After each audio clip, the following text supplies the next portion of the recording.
So magluluto ako ngayon ng tinulang palaka. Nakapunta kasi ako ng palengke kanina at nakakita ako ng mga palaka doon na binibenta. Kaya bumili ako dahil matagal na akong hindi nakatikim ng palaka. Almost 25 years. Kaya nung makita ko ay talagang bumili na ako. So ngayon bago ko lutuin ay lilinisan ko muna siya.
So yan, tapos ko na siyang linisan at lulutuin ko na.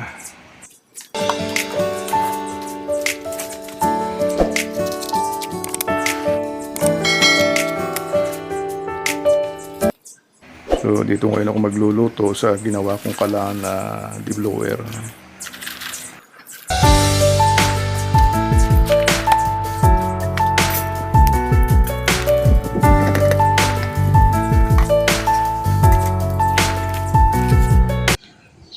So, bali ito yung mga kakailanganin natin mga ricado. Itong bawang, sibuyas, luya, tsaka kamatis. Tsaka itong siling panigang, ano? At mantika. Ganun din ang gulay na ilalagay natin na itong talbos ng sili. So, ganun din itong paminta o black pepper. So ngayon mag-uumpisa na tayong magluto. So maglalagay na tayo ng mantika. Tapos lagyan na natin ng bawang. Ilagay na natin ng sibuyas.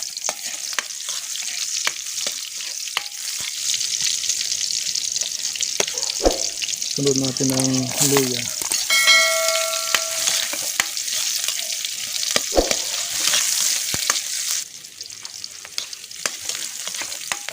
Lagyan na rin natin ng kamatis.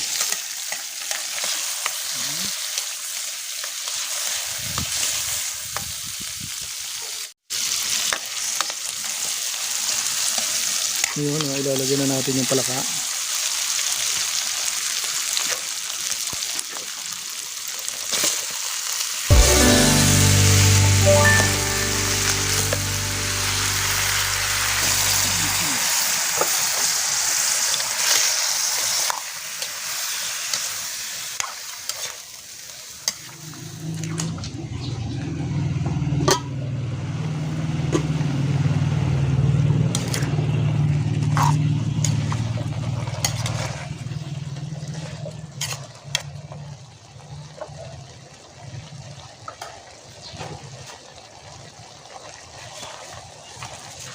Lalagyan na natin ng paminta.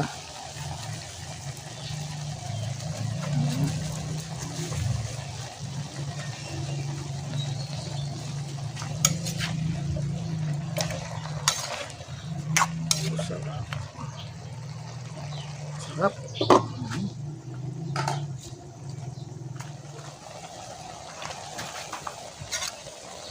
Ngayon, lalagyan ko na siya ng sabaw.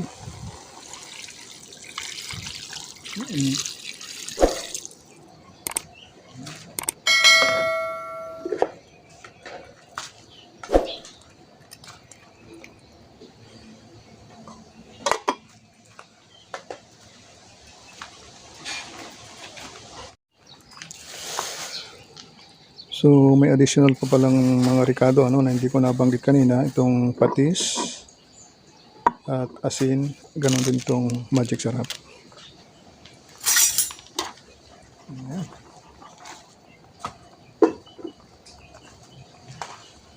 So, ngayon lalagyan ko na ngayon ng patis.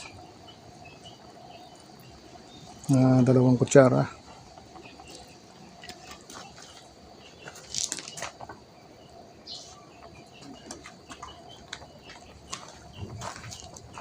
Haluhaluin natin para pantay yung kanyang pagkakaluto.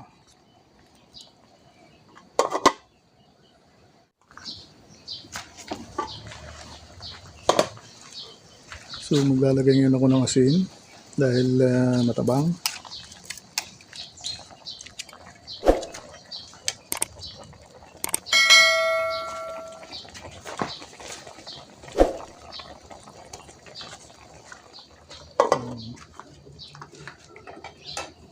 Lulutuin pa natin siya dahil matigas pa, hindi pa siya malambot.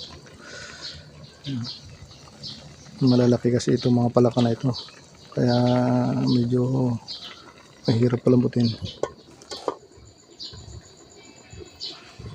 So ilalagay ko na yung siling panigang. Yan.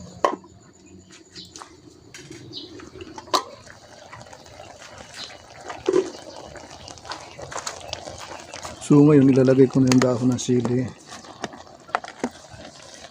Ayan.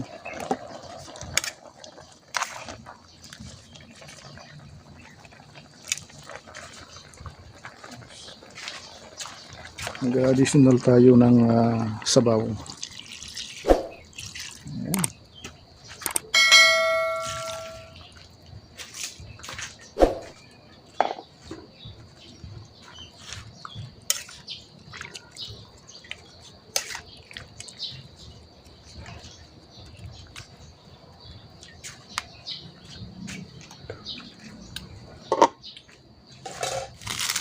Lagyan na rin natin siya ng magic sarap.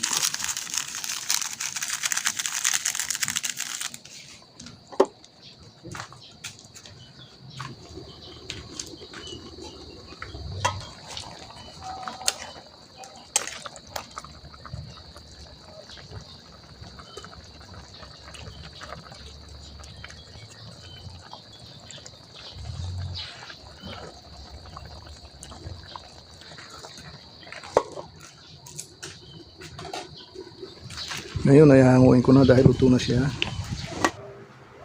Ayan. So, kahit po tayo mga kabayan, at titikman na natin itong aking nilutong palaka. Ito yung palakang tubigan. Wow, sarap. Mas masarap ang sabaw nito kaysa dun sa sabaw ng tinulang manok. Ayan.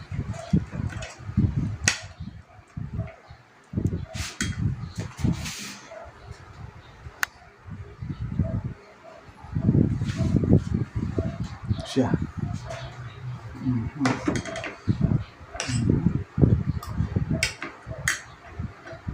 Kakamay na ako.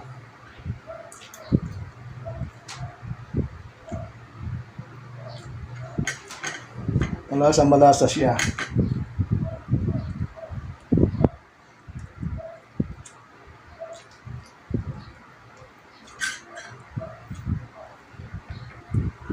Pag ako naglilinis ng palaka, hindi ko na siya binabalatan. Yung iba binabalatan nila, pero ako hindi kasi ito yung nakasanayan ko.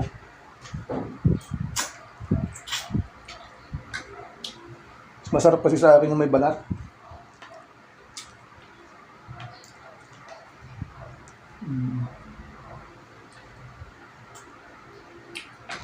Sarap.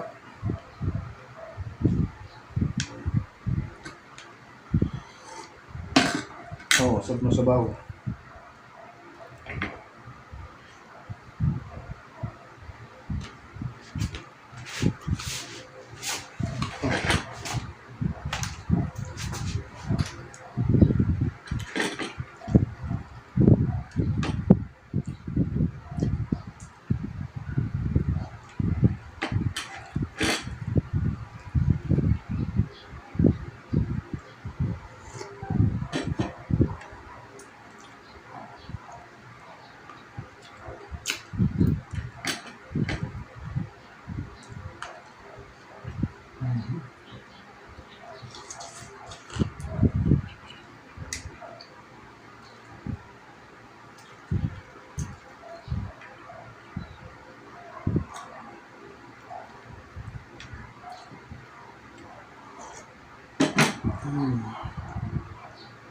Sarap ng sabaw.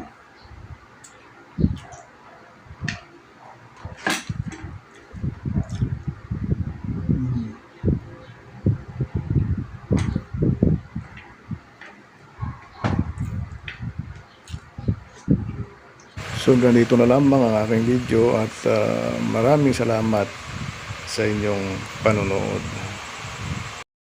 At makikisuyo naman po sa inyo, pa-subscribe naman po at para ma-notify po kayo sa susunod ko pang mga video. Bye-bye, salamat!